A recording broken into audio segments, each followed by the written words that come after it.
Police have made dramatic arrests, arresting about 17 people across Europe on suspicion of planning ISIS-linked terrorist attacks.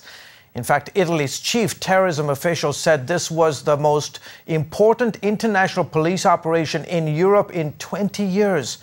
Joining us from some perspective and analysis is CBN's terrorism analyst, Eric Stakelbeck. So, Eric, who are these 17 suspects and where did they come from?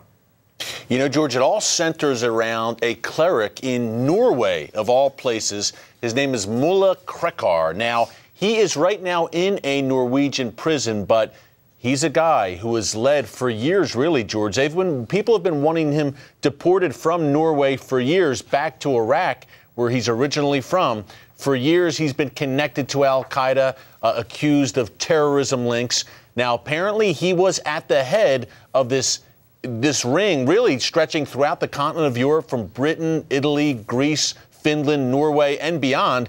Big ring. 17 people arrested today, as you mentioned in the lead-in. But the centerpiece of this ring was Mulla Krekar from Norway. And what were they planning to do, Eric?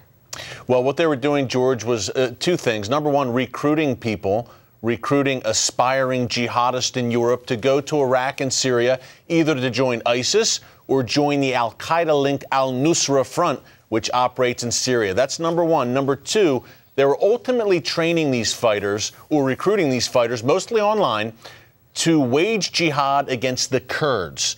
In Iraq, in northern Iraq, George, as you know, Kurdistan, the Kurds basically control that large region in northern Iraq, and ISIS does not like the Kurds. They're battling right now in Iraq and Syria. So ultimately, what Mulla Krekar and this ring of his throughout Europe wanted to do was to take on the Kurds. That was their long-term goal in Iraq.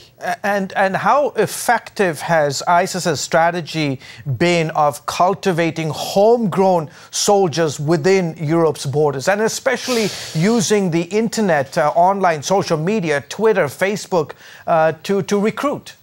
Very effective. The recruiting end of it, George, highly effective. Now, once these guys get to the battlefield in Syria and Iraq, it's not clear how effective they all are. But in terms of recruiting them, they have been very successful. At least 5,000 Europeans from France, Germany, Britain, Denmark, etc., George, have left their comfortable homes in Western Europe, traveled to Iraq and Syria to join ISIS. So ISIS has had great success in recruitment, particularly on the web, Twitter, Facebook, Instagram, YouTube. They're all over the web. But also here in America, George, our viewers should know, I'm sitting in D.C. right now. Right here a few weeks ago, the House Homeland Security Committee released a report saying that at least 250 U.S. citizens have left America, gone over there to join ISIS, and dozens of them, according to this report by the House Homeland Security Committee, have already returned to the United States.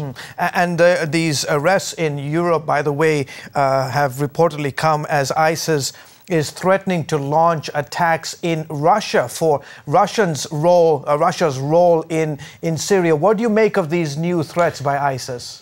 Yeah, I think it's legit, George, for a few reasons. Number one, obviously, Russia right now is aligned with Iran and Hezbollah in Syria, and they're carrying out at least some bombing raids against ISIS targets. So Russia is actively fighting against ISIS in Syria. Number two, if you look at southern Russia, that restless Caucasus region, George, that is a hotbed for ISIS and al-Qaeda activity. Russia, for the past 2 decades, really, has had major problems in that Caucasus region, Chechnya, Dagestan. So that's another launching pad for attacks against Russia. And we've even seen some attacks in previous years in Moscow and kind of in Russia Central. So this is a big threat. And obviously, the airliner that went down recently, George, over Sharm el-Sheikh in Egypt, a Russian airliner, it looks like that was a bomb planted on board that plane by ISIS. No concrete confirmation yet, but it sure looks that way. Okay, fantastic. As always, Eric Stakelbeck,